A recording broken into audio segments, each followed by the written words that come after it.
Bonsoir à toutes et à tous et bienvenue à notre webinaire installation et mise en service du PV Point, le mode secours intégré de série à notre gamme d'onduleurs Gen 24 Plus avec ou sans batterie. Avant de vous montrer comment faire le câblage et la mise en service de l'onduleur et de la fonction PV Point, je vais vous faire un petit rappel sur les caractéristiques du produit. Alors, je partage avec vous l'écran. Alors, au niveau des caractéristiques, vous voyez bien l'onduleur en vue éclatée. En plus, cet onduleur qui existe en deux versions, monophasé et triphasé. La version triphasée Simo Gen 24 Plus de 3 à 5 kW et une autre version de 6 à 10 kW. Version triphasée Simo injection symétrique sur les trois phases. Et les classes de puissance, on a 3, 4, 5 kW pour la première version et 6, 8 et 10 kW pour la deuxième version. L'onduleur possède 2 MPPT, 12.5 A pour le MPPT 1 pour la gamme de 3 à 5 et 12.5 pour le 2 et 2 MPPT aussi de 25 et 12.5 A sur la gamme de 6 à 10 kW. L'entrée batterie 12.5 A pour la gamme triphasée résidentielle de 3 à 5 et 22 A pour la gamme 6 à 10. Je vous rappelle, la batterie n'est pas obligatoire dès le départ.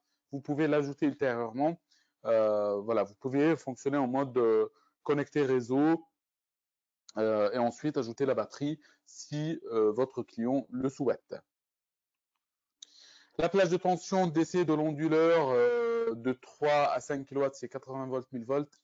Pareil pour la gamme 6 à 10 kW. Et pour la gamme monophasée, elle existera elle est de 3 à 6 kW. 3, 3.6, 4, 5, 6 kW, c'est les classes de puissance. 2 MPPT, 22 A pour le premier MPPT, 12 A pour le deuxième.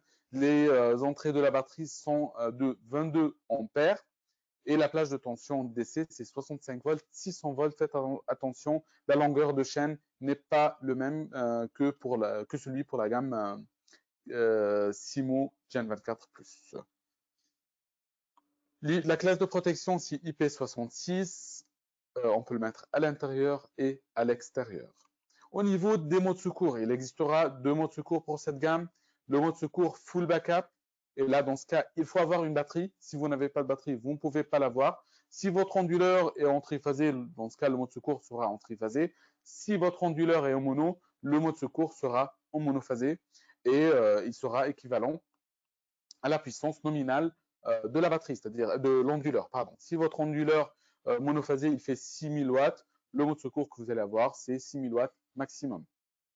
On a le PV Point, c'est celui que nous allons voir aujourd'hui. Le PV Point, lui, c'est un mode secours monophasé, c'est-à-dire même si votre onduleur, lui, il est en triphasé, la sortie PV Point, elle est uniquement monophasée, elle est limitée à 3000 watts. Par contre, c'est un mode secours qui fonctionne sans batterie. C'est-à-dire, même si vous n'avez pas de batterie, vous pouvez, je vous montrerai le câblage, alimenter certaines charges à la maison jusqu'à la hauteur de 3000 watts. Après, si vous avez des batteries, vous pouvez avoir un mode secours jour et nuit au cas où il y a une coupure réseau la nuit. Les batteries vont se décharger et sortir aussi jusqu'à 3000 watts max. Voici un petit récap. Le Primo de 3 à 6 kW, là, il y a une petite faute, mais c'est 3 à 6 et non pas 3 à 5. Il fait les deux, full backup et PV Point. Le Simo 6 à 10, pareil, il fait les deux, full backup et PV Point. Et le Simo 3 à 5, il fait uniquement le PV Point. C'est-à-dire la version triphasée de 3 à 5 kW, elle ne fait pas le mode full backup, elle fait uniquement le PV Point, le mode secours limité à 3000 watts en monophasé. Là maintenant, on va ouvrir l'onduleur, on va voir avec quoi à l'intérieur et où est-ce qu'on va brancher les différents câbles. Je vais éteindre l'intersectionneur intégré à l'onduleur.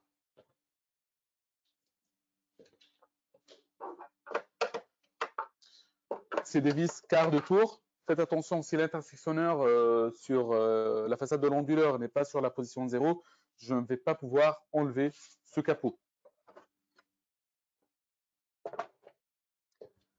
Ensuite, pareil, j'enlève le capot qui protège la partie connectique. Et là, je vais trouver ces différentes connectiques.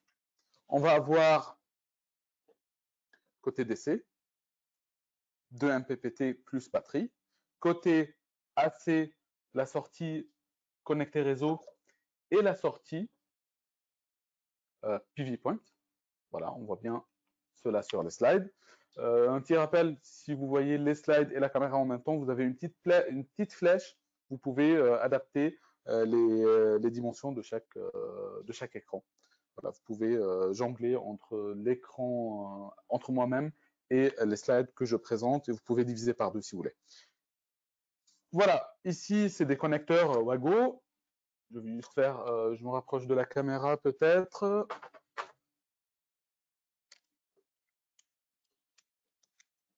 Alors, c'est des connecteurs Wago, pas besoin d'utiliser des embouts. Vous pouvez vous dénuder le câble et rentrer jusqu'à 10 carrés. Et là, il n'y a pas de vis à serrer. Je m'éloigne un petit peu, voilà. Je ferme. Vous allez trouver ici des trous pour faire des mesures de tension au cas où, avec votre voltmètre. Et ici, il y a une languette que vous allez appuyer dessus pour pouvoir débrancher votre connecteur. Je remets. Au milieu ici, vous avez la carte pilote, bien sûr. Il y a la zone qui sépare la partie COM de la partie électricité. Voilà. Il fallait débrancher celui-là.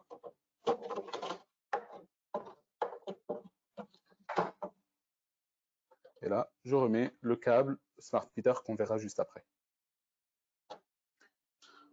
Voilà, maintenant on va brancher la partie DC, on va brancher la partie AC, on va voir comment on met en service l'onduleur et ensuite on met en service le PV.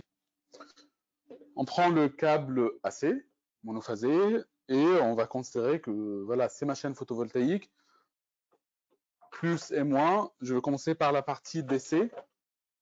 Il y a juste quelque chose d'important. L'intersectionneur que vous trouvez ici ne remplace pas un coffret d'essai externe qui est exigé par le guide ITE. Du coup, voilà, juste pour vous montrer comment le brancher, mais vous, il faut passer par un coffret d'essai externe. Alors, ça, c'est mon câble négatif. Ici, vous avez une serre-câble. Vous dévissez juste les deux vis et ensuite, vous faites rentrer vos câbles. Je commence par la partie négative. Ensuite, pareil pour la partie positive. Il faut toujours favoriser le MPPT1, c'est-à-dire c'est toujours, si j'ai qu'une seule chaîne, je ne branche pas cela sur le MPPT2, je commence toujours par le MPPT1. Soit je débranche ma fiche et je branche mes câbles, voilà, je peux faire les deux, hein, je peux vous le montrer. Et là, je branche le PV+1, juste ici. Hop. On peut vérifier s'ils sont bien serrés. Et voilà, là j'ai mes chaînes. Là en vrai j'ai une alim DC qui va alimenter mon onduleur pour qu'il démarre en mode PV Point. On va faire le test ensemble. Du côté AC, pareil, je prends mon câble AC. Je le fais passer par le presse-étoupe qui se trouve juste ici.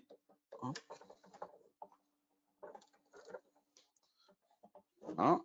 Je prends mon connecteur, L1, neutre, terre, je dénude mes câbles, pas besoin de mettre des cosses ou des embouts. Voilà, ça c'est la terre, je le mets ici. Ça c'est le neutre, je le mets ici. Faites attention si vous êtes en triphasé d'inverser des phases et des neutres. Et là, je remets mon câble juste ici. Voilà. Je resserre bien sûr mon presse-étoupe. Ça, c'est pour la partie DC-AC standard classique. Maintenant, on va avancer un peu plus et on verra comment brancher le PV Point et comment ensuite le paramétrer. je vous ai montré tout à l'heure le primo. Et là, je vous montre le CIMO. Ici, on est en triphasé. Faites attention, il y a un bloc, un terminal de terre qui se trouve juste ici. Et là, c'est indispensable pour le PV Point. Et je vous montrerai comment faire le câblage sur ce bloc de terre. Bien sûr, on peut l'utiliser pour l'équipotentialité, mais aussi, il est obligatoire pour le PV Point. La carte pilote que vous trouvez ici, elle a plusieurs fonctions. Celle-là, elle va communiquer en filaire ou en Wi-Fi avec la box du client. On va la paramétrer bien sûr ensemble. Vous allez voir comment on la paramètre. Et elle a aussi d'autres fonctions pour le pilotage de charge et aussi le mode secours complet. Si on a des batteries, on veut activer le mode secours complet. Voilà. Nous, ce qui nous intéresse pour le moment, c'est si on veut brancher un smart meter, ce smart meter va se brancher sur le terminal ou le bloc orange qui se trouve juste ici. Il est bien sur les slides. Sur ce bloc orange, c'est la communication ou le canal de communication Modbus. Vous voyez, dans le tableau orange, il y a V+, GND, M0+, M0-, et de l'autre côté, M1+, M1-, V+, et GND. Alors, il y a deux canaux de communication. Si vous n'avez qu'un seul smart meter, vous choisissez le M1+, M1-, GND ou M0+, M0- et GND. Voilà, l'un ou l'autre. Si vous avez un smart meter, une batterie, un canal pour le smart meter, un autre canal pour la batterie. Si vous avez un homme pilote, pareil, vous pouvez vraiment choisir deux canaux, un de ces deux canaux pour vos appareils ou les deux différemment. Ça, c'est pour la partie pilotage de charge ou si vous voulez faire du mode secours complet. Voilà, il y aura un webinaire dédié à cela plus tard. Mais ce qui nous intéresse, c'est le mode secours PV Point. Dans ce cas, on n'a pas besoin de cette partie. On va juste utiliser cette entrée pour le smart meter. On est en autoconsommation. On remonte des informations d'injection dans le réseau ou ce que je tire du réseau, mais pas plus que ça. Un petit rappel pour ceux qui ne connaissent pas le Gen 24 Plus, un petit rappel concernant le PV Point. Il est limité à 3000 watts avec ou sans batterie. Par contre, faites attention, là, si on peut avoir une prise, une vue générale, super. Il y a ici un coffret. La charge qui sera alimentée sur la sortie PV Point qu'on a ici, elle ne sera pas alimentée en permanence, c'est-à-dire elle ne sera alimentée que lorsque je perds le réseau. C'est-à-dire, on voit ici, j'ai mes modules photovoltaïques, mes panneaux qui vont produire de l'énergie, je perds le réseau, ça sera uniquement cette sortie qui sera alimentée, mais pas en permanence, elle sera alimentée que lorsque je perds le réseau, et elle alimente les charges qui seront branchées dessus. Là, on le schématise avec une prise, on peut imaginer une prise ou un inverseur de source manuelle, on verra le câblage juste après. Si vous avez une batterie, ça fonctionne aussi, mais on est toujours limité à 3000 watts. Le surplus qui est supérieur à 3000 watts ou qui est aussi supérieur à ce que la charge consomme sera stocké dans la batterie. Et s'il y a un besoin, je décharge ma batterie pour alimenter ma charge jusqu'à la hauteur de 3000 watts. Au niveau de l'installation, je reprends la fiche, la connectique que vous trouvez ici. Si on fait, on change de la caméra, super. On a, je m'éloigne un petit peu.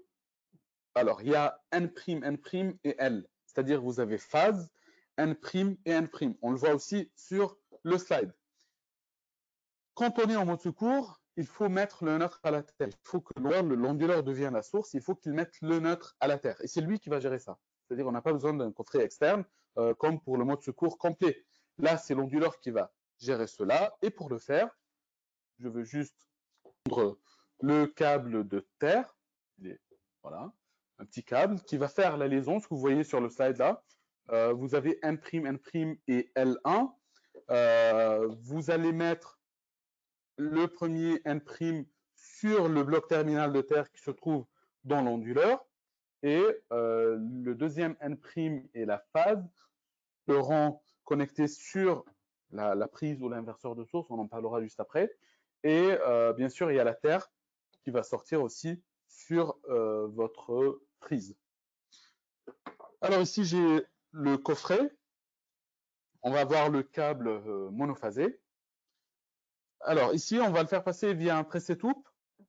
Par contre, faites attention, l'onduleur n'est pas percé pour le PV point. C'est à vous d'avoir un forêt étagé et de faire le perçage nécessaire pour le passage de votre câble. Et le press-et-toupe n'est pas fourni avec l'onduleur. C'est à vous de l'ajouter.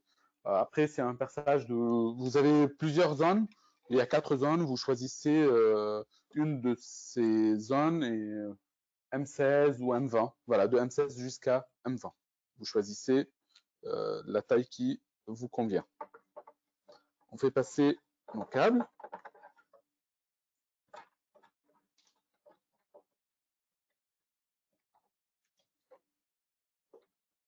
Voilà. Je resserre mon press-et-toupe. Je sors mon câble, ma fiche PV Point.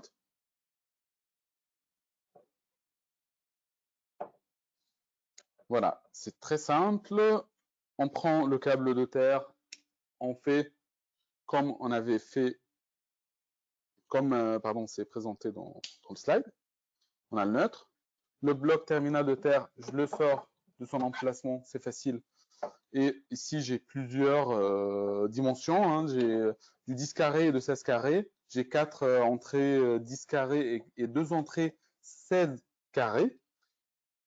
Et ensuite, voilà.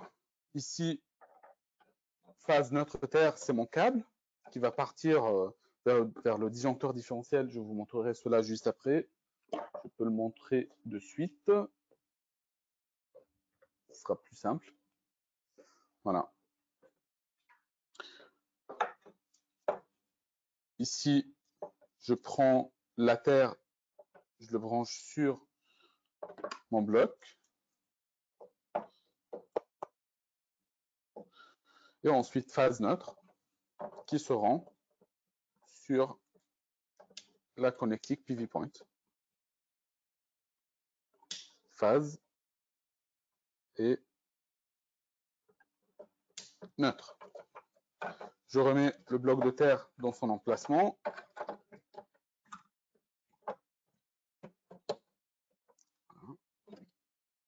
Et le PV Point juste ici. Là, c'est bon. Tout est prêt. Le smart meter est déjà pré-câblé. On peut voir un schéma juste sur le branchement du smart meter si vous voulez.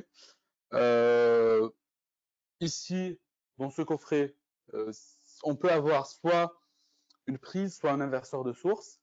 Le disjoncteur différentiel est obligatoire, 30 mA, type A ou AC. L'inverseur de source que vous allez utiliser, il faut que ça soit manuel, pas automatique, et il faut qu'on passe par une position 0 avant d'inverser d'une source à une autre. Ça, c'est aussi obligatoire.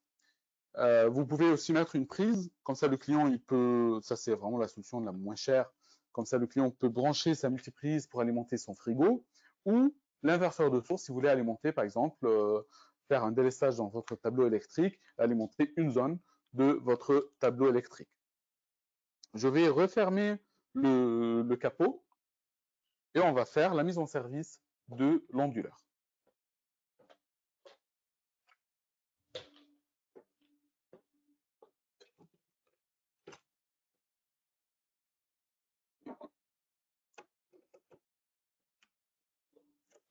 C'est des vis quart de tour. Pour ceux qui n'ont jamais installé du Gen 24+, c'est facile à mettre en place. Et le degré d'étanchété est toujours respecté. On va alimenter l'onduleur du côté AC pour le paramétrage de la carte. Pas besoin du côté DC. Après, vous pouvez aussi avoir que le DC. Pas besoin du côté AC pour l'alimenter. Les deux sont possibles. On peut remettre le capot. Voilà. Faites attention, il faut être sur la position 0 pour pouvoir refermer. On ne peut pas être sur la position 1. Et je vais alimenter le smart meter pour qu'il fournisse des données à l'onduleur lors du paramétrage. Je vais prendre mon ordinateur et je partage l'écran avec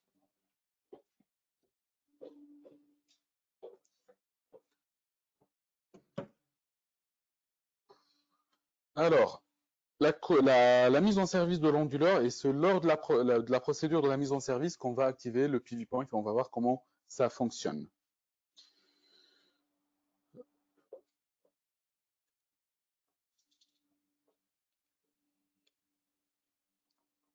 Pour pouvoir faire la mise en service de l'onduleur, la première chose qu'on va faire, c'est activer le point d'accès Wi-Fi de l'onduleur. Et pour l'activer, on va faire passer notre doigt juste au milieu des deux LED. Il y a un capteur optique et je fais un passage d'une seule fois. Et dans ce cas, l'onduleur, il va activer son point d'accès Wi-Fi. Vous allez voir qu'il y a la LED bleue qui clignote. Et là, c'est-à-dire le Wi-Fi de l'onduleur est activé. On a deux possibilités de faire, plusieurs possibilités, même trois.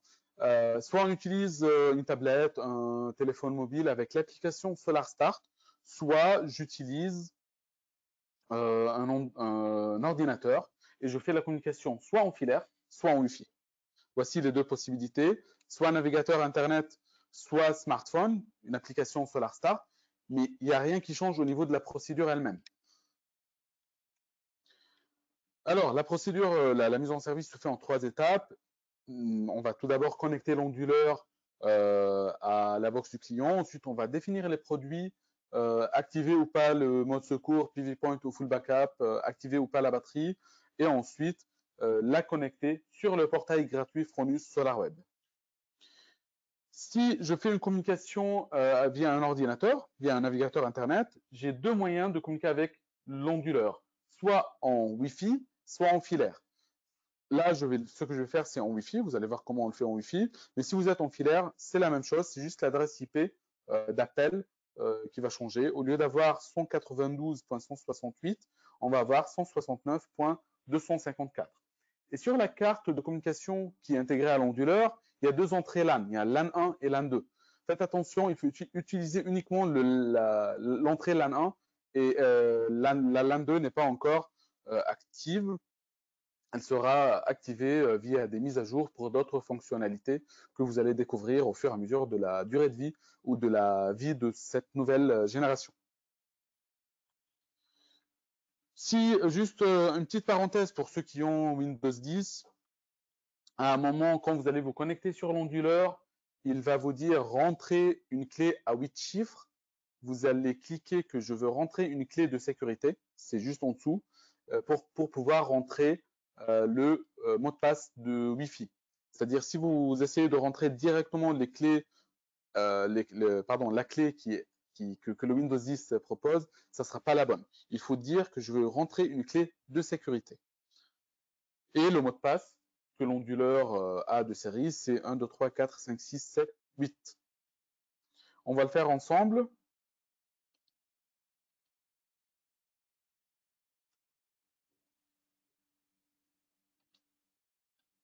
Je vais lancer un navigateur web. J'utilise Google Chrome.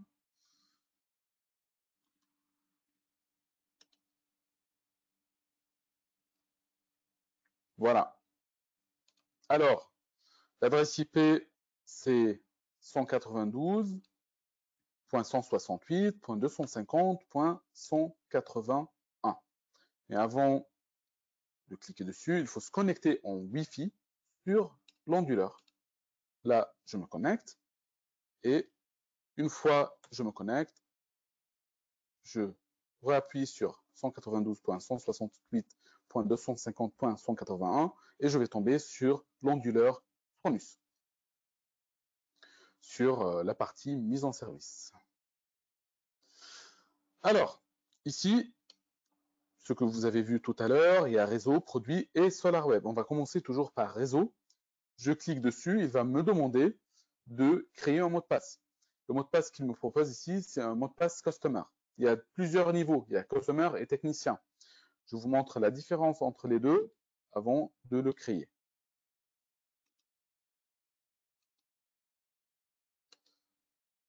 Alors, le mot de passe customer et le mot de passe technicien, la différence entre les deux, bien sûr, le mot de passe customer, c'est pour network, et si vous voulez aller plus loin, ajouter des composants, etc., il vous faut un mot de passe technicien. C'est-à-dire, pour des réglages type changement de réseau d'une box Internet ou changement d'une priorité de la gestion d'énergie excédente, puisqu'on a plusieurs solutions d'autoconsommation en pilote, toit de pilote, pilotage de charge, batterie, voilà. Un client peut avoir le mot de passe customer, un client final, et lui, il peut gérer la gestion ou la priorité de son excédent d'énergie, où est-ce qu'il doit partir en premier. Et ensuite, s'il change sa box Internet, il peut aussi avoir ce mot de passe qui sera utile pour demander à l'onduleur de se connecter sur la nouvelle box. Par contre, s'il a le mot de passe, celui qui a le mot de passe technicien, il peut changer des paramètres critiques dans l'onduleur, type ajouter ou pas une batterie, enlever un smart meter, ajouter un smart meter secondaire, et ainsi de suite. Je reviens sur l'interface de l'onduleur.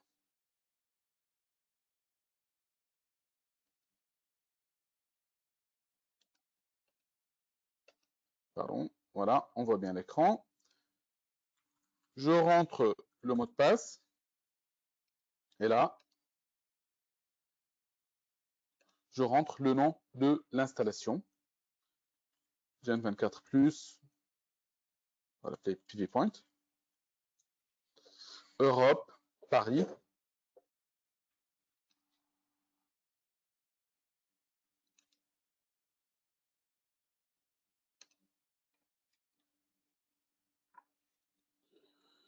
Ensuite, voilà, on rentre la zone.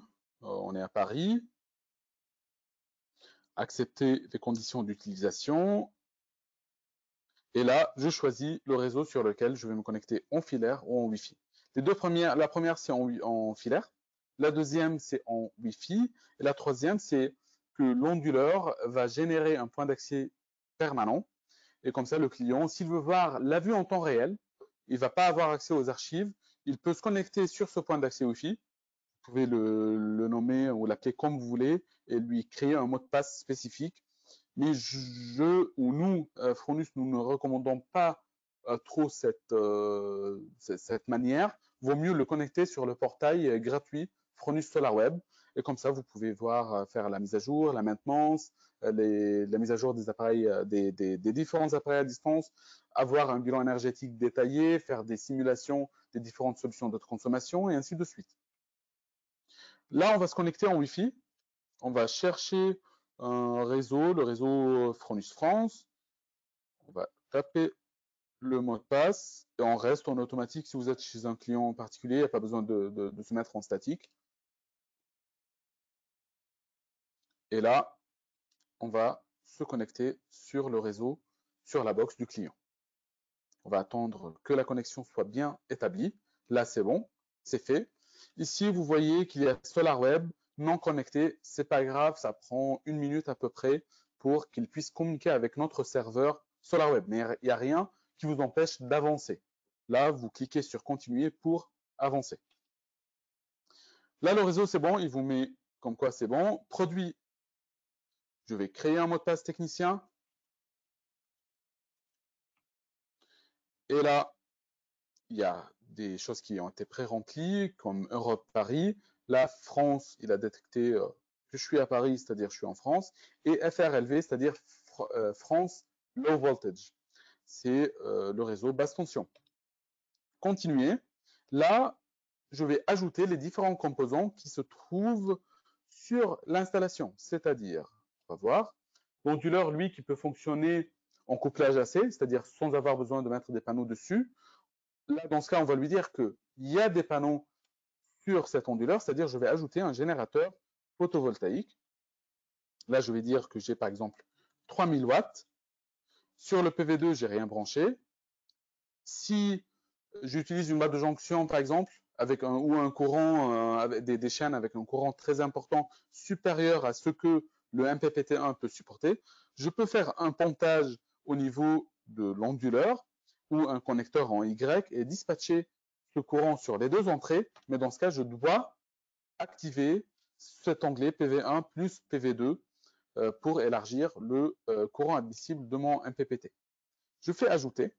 Là, le générateur PV est ajouté. Si je veux l'effacer, je me suis trompé par exemple, je clique sur la poubelle qui se trouve juste ici. J'ajoute un compteur. Là, par défaut, le premier compteur que j'ajoute, c'est un compteur d'injection. Il est en tête de l'installation. Il va voir ce qu'on injecte dans le réseau et ce qu'on tire du réseau. Et c'est lui qui est responsable de la production, de la création, pardon, de votre bilan énergétique. Je fais ajouter. Et ensuite, si je veux ajouter un deuxième compteur, là, vous voyez bien, le premier compteur, c'est bon, il a détecté, il est bien en vert, il a détecté qu'il a des valeurs, c'est-à-dire il remonte des informations. Je peux ajouter un compteur secondaire, si vous voulez.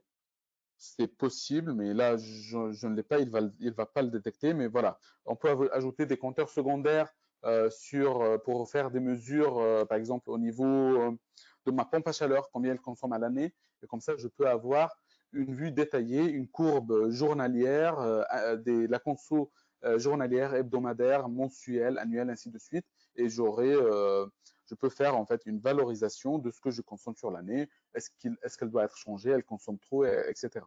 Si par exemple vous avez un onduleur d'autre marque qui est sur le site et l'onduleur Pronus Gen24+, il est en couplage AC et vous souhaitez récupérer les données de cet onduleur qui est d'autre marque pour les remonter sur le portail SolarWeb, vous pouvez dire c'est un compteur de générateur et dans la catégorie, vous choisissez que c'est un onduleur. Comme ça, vous allez avoir aussi ces éléments qui rentrent dans le bilan énergétique. Comme ça, vous centralisez les données sur un seul portail au lieu d'avoir deux portails différents de deux fabricants différents. On ne va pas ajouter le smart meter secondaire, on va rester sur le primaire. Je fais continuer. Et c'est ici où je vais activer le PV Point. Ici, vous avez quelque chose qui s'appelle mode secours. J'active ce bouton, j'ouvre la flèche, et là, je peux choisir le PV Point qui se trouve juste ici. Si vous avez une batterie, il vous donne accès à ces éléments, mais là, on n'a pas de batterie. Je ne l'ai pas branchée, elle est là, mais elle n'est pas branchée, puisque le but, c'est de vous montrer comment utiliser ou comment connecter le PV Point sans batterie si le client ne souhaite pas les installer à l'instant. Il peut changer son avis et les installer plus tard. Le PV Point ici, 230 volts. Et ensuite, on fait continuer. Là, le PV Point est activé. Limite d'injection, on n'en a pas besoin en France. Le surplus sera injecté dans le réseau, sera valorisé à 10 centimes, par exemple. Et là, je clique sur SolarWeb. Avant d'aller plus loin, là, il m'affiche un message juste en bas. Une connexion Internet est requise pour mettre en marche SolarWeb, pour mettre en service SolarWeb. C'est-à-dire, avant de cliquer sur oui, il faut que votre ordinateur que vous utilisez soit connecté à n'importe quel réseau Internet. Pas besoin sur le réseau du client ou sur le même réseau sur lequel l'onduleur est déjà connecté. Il suffit d'avoir n'importe quelle connexion Internet. Vous cliquez sur oui. Une fois que vous cliquez sur oui, il va vous mettre sur votre compte SolarWeb. Vous allez dire configurer SolarWeb, créer une nouvelle installation. Et là, tout est pré-rempli. Il manque juste le V-code. Le V-code, il se trouve sur la plaque signalétique de l'onduleur. V-code à 4 chiffres qui se trouve juste à côté du numéro de série. Si vous voulez voir un peu plus où se trouve, vous pouvez cliquer sur I qui se trouve à côté de la case. Et là, j'ai un code à 5036. Une fois que je fais celui-là, je descends, je fais terminer. Et l'installation photovoltaïque a bien été ajoutée à SolarWeb. Si je me connecte sur SolarWeb, je vais la voir normalement. Elle s'appelle Gen24+ PV Point. Elle est juste ici. Et là, je suis en autoconsommation, il n'y a pas de production, c'est normal. Maintenant, on va tester le PV Point ensemble. Prendre une charge pour la brancher sur le PV Point. Voilà, je vais prendre un lampadaire, ça sera visuel. Vous pouvez voir. Hop, on va pas faire tomber celui-ci. Voilà. On voit bien je vais le brancher sur la prise. qui se trouve, la prise PV Point. Voilà. Vous voyez bien, le disjoncteur est bien alimenté, il est bien en position on. Par contre, la charge n'est pas activée. C'est normal. Je n'ai pas un inverseur de source, j'ai une prise. Cette prise, elle sera alimentée qu'en cas de coupure réseau. Du coup, ce que je vais faire tout d'abord, je vais mettre l'onduleur en position on. Il va commencer à produire. Là, je viens de fermer l'intersectionneur d'essai. On peut voir sur l'écran ce qu'il affiche.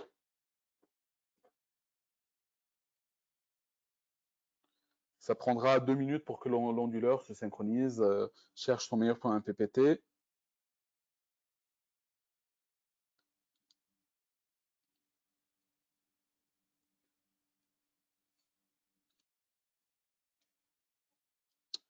Et là, j'ai une petite alim. C'est une alim d'essai, hein, j'ai pas un champ photovoltaïque derrière. Là, l'onduleur claque pour, je sais pas si je baisse ou voilà, je le baisse, ce sera plus simple, je pense. Voilà, là, l'onduleur produit 127 watts, par exemple. On voit bien mon écran, je m'assure juste, oui. Vous voyez bien mon écran. On peut voir cela aussi sur le portail SolarHub. Je rafraîchis la page. Voilà, on le voit bien. Après, le smart meter, il n'est pas dans la bonne position hein, pour fournir les bonnes informations. Je l'ai mis juste pour qu'il affiche cela sur le portail SolarWeb. Maintenant, on va tester le PV Point. Je vous rappelle que celui-là n'est pas alimenté en permanence. Ce que je vais faire, c'est que je vais débrancher le côté AC de l'onduleur et on verra qu'au bout de 40 secondes à 50 secondes à peu près, le lampadaire va s'allumer. Voilà. Là, j'ai débranché l'onduleur. Vous voyez, il reste bien actif puisque le côté d'essai alimente toujours la partie com de l'onduleur.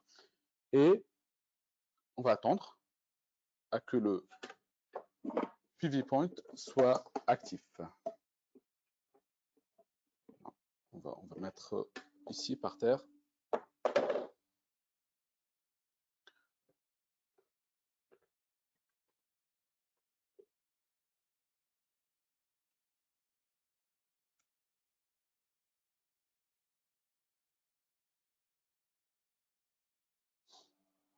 Alors, vous voyez bien sur l'écran, il m'affiche .pv active.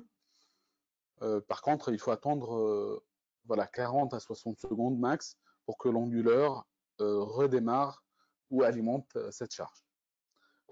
Après, si la charge que vous avez derrière elle est supérieure à ce que l'onduleur peut fournir, l'onduleur se met en sécurité.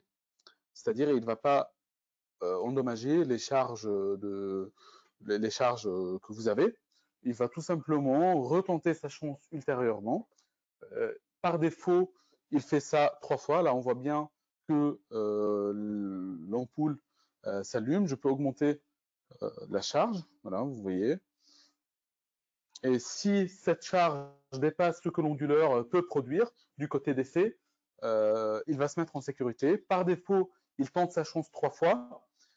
Si la 3e fois, il voit qu'il n'arrive pas à alimenter, il faut que vous interveniez sur l'onduleur, vous faites passer votre doigt, vous appuyez sur le bouton ou sur le capteur optique au milieu pendant de 3 à 6 secondes pour qu'il retente sa chance. Après, vous pouvez changer ce paramètre et dire je veux qu'il tente sa chance 10 fois et non pas que 3 fois. Je partage l'écran, c'est bon, il est partagé. On peut rentrer dans configuration de l'appareil et dans onduleur. Et ici, je descends. J'ai quelque chose qui s'appelle courant de secours. Ici, vous voyez bien, la tentative de redémarrage, c'est 3 fois par défaut. On peut aller jusqu'à 10 et enregistrer cela. Super. Ça, c'est le PV Point, une solution basique à proposer à votre client, vraiment par défaut, même si vous êtes en autoconsommation tout court, ça coûte pas très cher, c'est une valeur ajoutée. Au cas où il y a une coupure, le client peut profiter de son énergie solaire. Et je pense que cet onduleur répond quelque part à la question de certains clients finaux ou des particuliers qui disent j'ai des panneaux, j'ai pas de réseau, pourquoi mes panneaux ne fournissent pas de l'énergie à ma résidence? Et là, l'onduleur Gen 24 Plus, il peut le faire. Je repartage. Si vous avez des questions, je répondrai à l'oral ou à l'écrit.